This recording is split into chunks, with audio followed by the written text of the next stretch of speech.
Thank you, everybody, for joining us today for this important briefing on how America's domestic battery manufacturing and recycling industry can meet the coming challenges facing our nation for domestic energy storage demands as the country electrifies.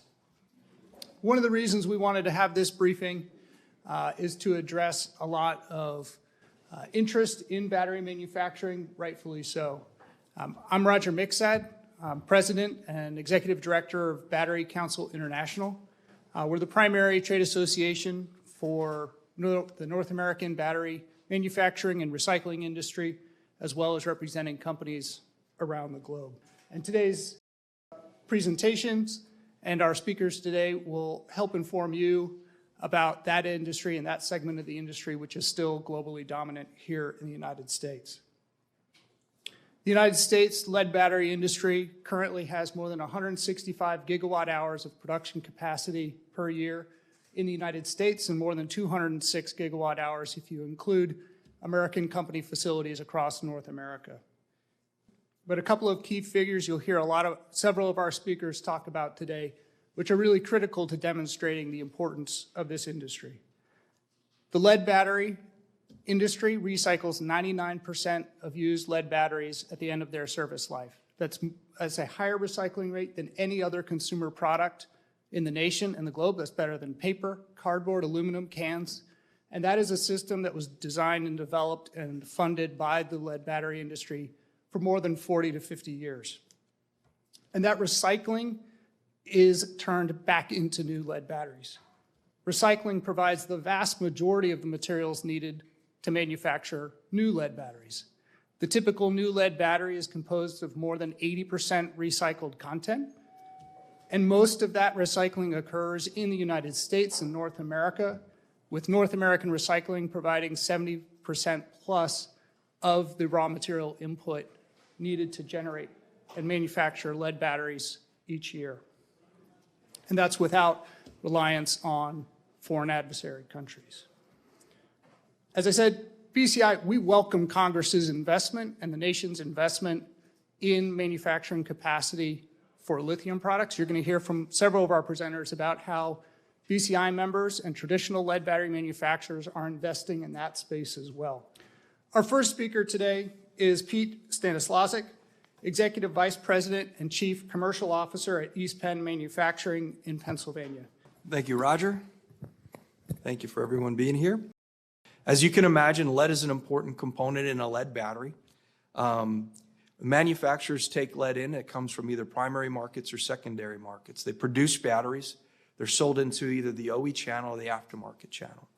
80% of the business is in the aftermarket channel, and about 80% of the time, of that total mix, a spent lead acid battery is available. So on a practical standpoint, East Penn and many of our peers, day in and day out, are delivering thousands of truckloads of batteries, of new batteries, to distribution. And upon dropping off the new batteries, we're loading up used batteries. That truck carries on and goes to a recycling facility where they drop off the used batteries and typically pick up lead batteries and bring the lead back to the manufacturing facility to make new batteries. It's really a great system. We don't see it with any other technologies, any other materials quite like it. 80%, as Roger said, 80% of most batteries comes from recycled content. So let's look forward. A couple of trends that are transforming mobility. The key to these developments are really easily remembered by an acronym CASE, and it really refers to connectivity, autonomous driving, shared mobility, and electrification. And these advancements require more onboard power. And as far as our industry is concerned, this is a great thing because it means increased needs for batteries to help power all of these technology changes. The electrification of vehicles is taking place in various forms. We're not going to go to 100% BEVs tomorrow. It's going to take a transition, and the car manufacturers are doing a great job of creating these bridge strategies and different technologies with micro hybrids, hybrids, plug-in hybrids, and full BEVs. It's going to be an evolution until we move to full EV electric. But all of these forms of electricity require a low voltage battery. Even a BEV still requires a 12-volt battery. And typically, it's an advanced AGM lead battery that's providing that power supply. In some cases where there's a high degree of autonomy and safety, there's multiple batteries that are being used on these newer vehicles.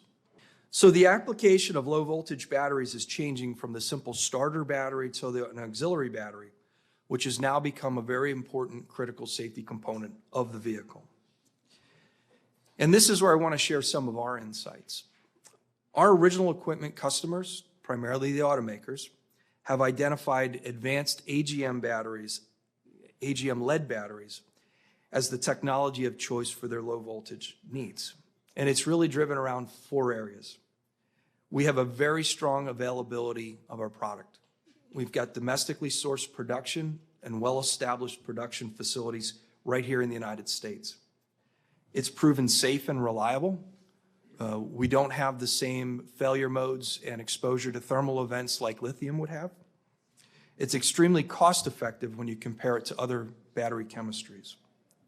And obviously, it's highly sustainable, and it's supported with a fantastic recycling rate.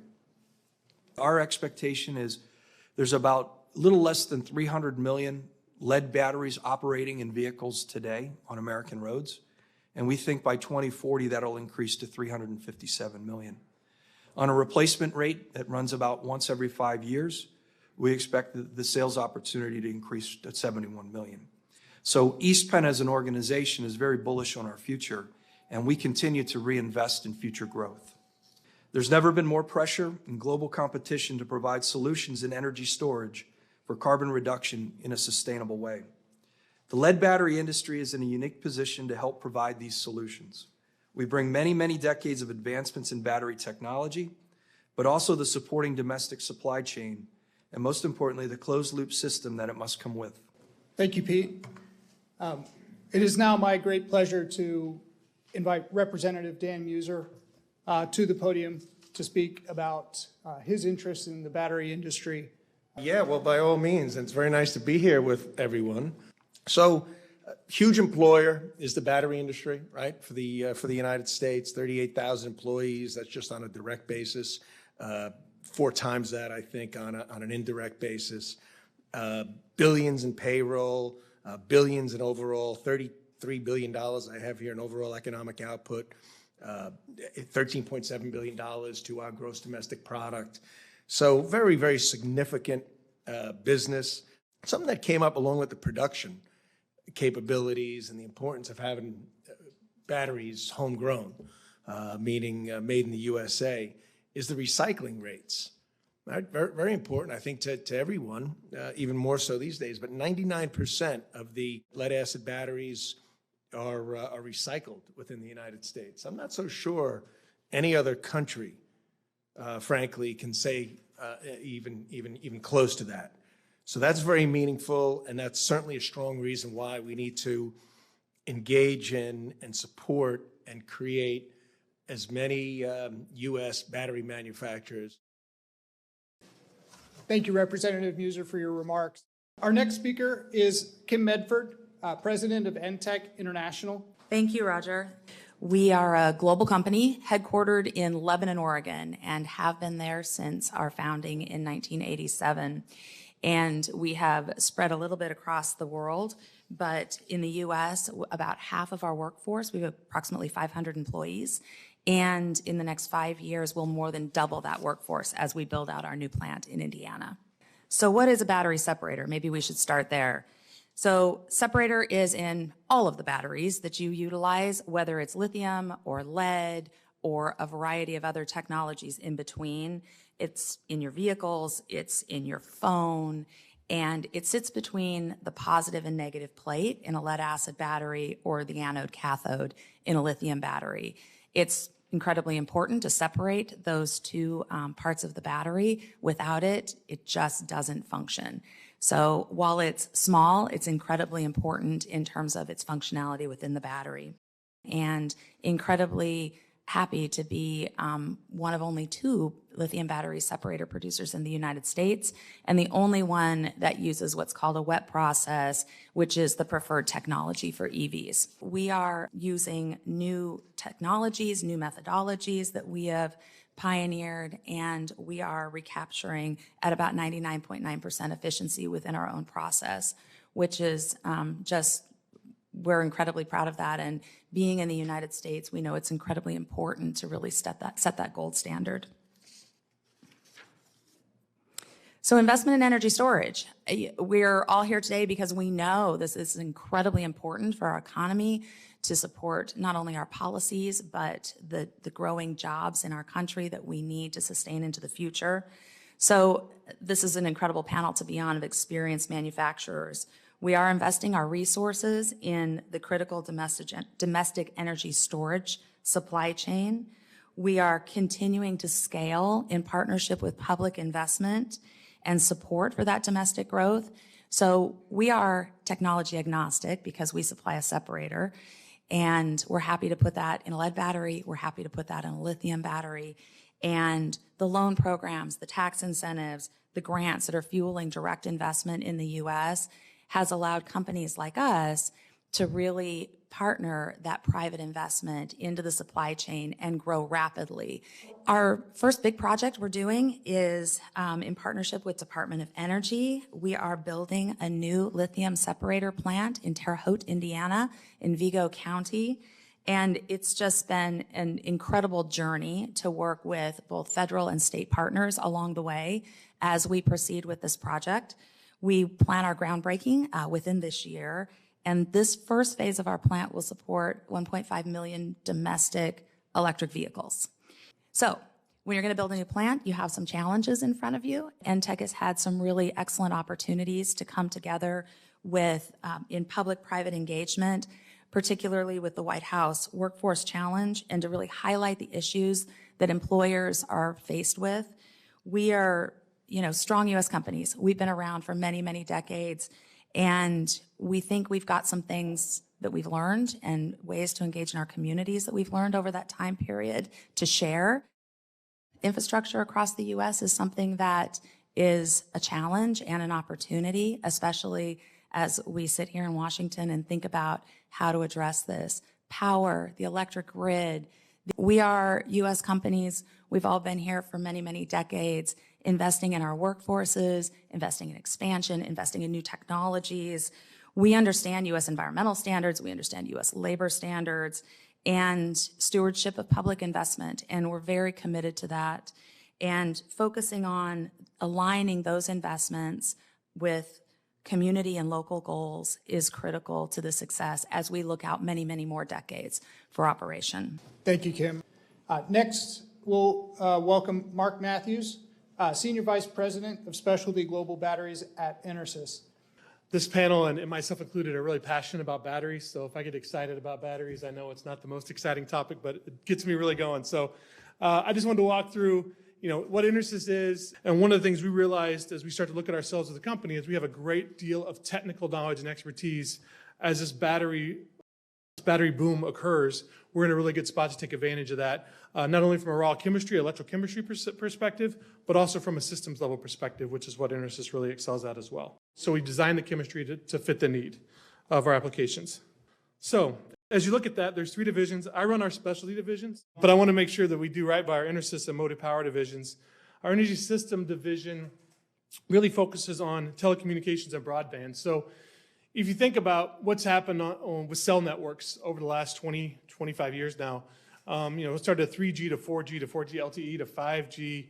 Each one of those creates a new cell network, creates a new site, creates a new battery problem that needs to be solved. And how we solve those problems is with thin-plate pure lead. It's a lead battery that's solving those issues. And what really issue we're solving is when the power goes out, you can still communicate.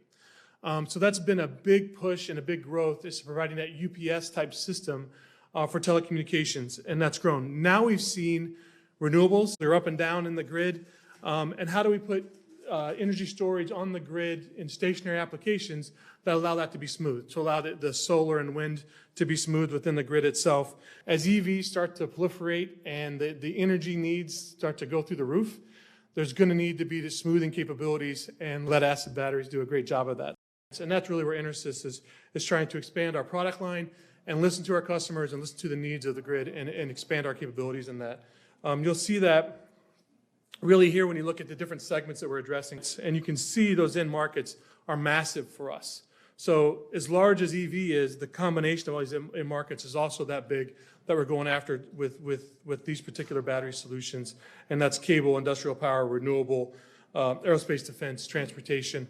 All those have needs that can be addressed by the technologies that are being produced right here in the United States in these companies that are here today. So what we're trying to do is create an enabling technology base that allows the products that we make to be really successful in the end market. So that's fast charge and storage for us. That's being able to charge these vehicles quickly, utilize the grid power as it's available. Touch-safe technology to make high-voltage solutions and telecoms work better. So for us, it's critical that everyone understands that when we talk about electrification, everyone agrees that EVs is a huge, huge opportunity for us as a country moving forward. But there's also a lot of auxiliary applications that come out of that electrification of the EVs in terms of what's going to happen to the grid. And that feeds into my last bullet, which really is, as tensions continue, and my division works a lot with the Department of Defense, we want to continue those investments, continue to take advantage of those partnerships to benefit us on the commercial side, but also support our warfighters as much as possible with the greatest equipment out there. Thank you, Mark. Our next speaker is Terry Murphy, President and CEO of the Hammond Group. Hammond, that's our R&D lab. It's a company that's been around since 1930. It's an employee-owned company. We have third, fourth, fifth generation people working on the shop floor. And we're a specialty chemical company. And I want to talk to you about the grid and some of the things that I see at a systems level that are very destabilizing. And so I really need to talk about how important storage is for grid resiliency going forward. I really want to emphasize this idea of this circular sustainability. It's just so critical when we start looking at the requirements.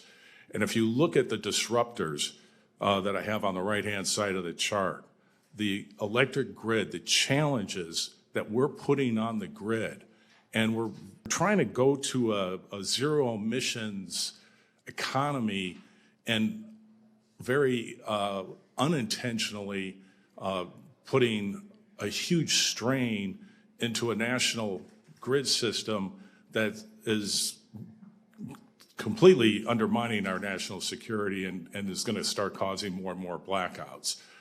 So we really need to step back and take a much better systems approach to this. And some of these disruptors, so you're getting all this renewable energy, and solar and wind, they're great, they're zero emissions, but they're intermittent. And so when people want to use the electricity, doesn't necessarily mean that's when it's being generated. In California, wind has a 95% correlation with things that aren't happening. So it only has a 5% correlation with demand. So you end up with very low capacity factors. Those can be increased with storage. The electric vehicles, and I'll give you some metrics in a little bit, but electric vehicles are hugely destabilizing to the grid. You plug in an electric vehicle and you're asking for a lot of power instantaneously. So there's an opportunity to arbitrage that power at night and move that power to the afternoon when it's needed, and thereby not having to build another power plant. And maybe one of the biggest things of all, when you start thinking about that, is transmission deferral and microgrids. So imagine as the country continues to expand and you go on to rural lines, all these municipalities, these new communities, they need more and more electric power.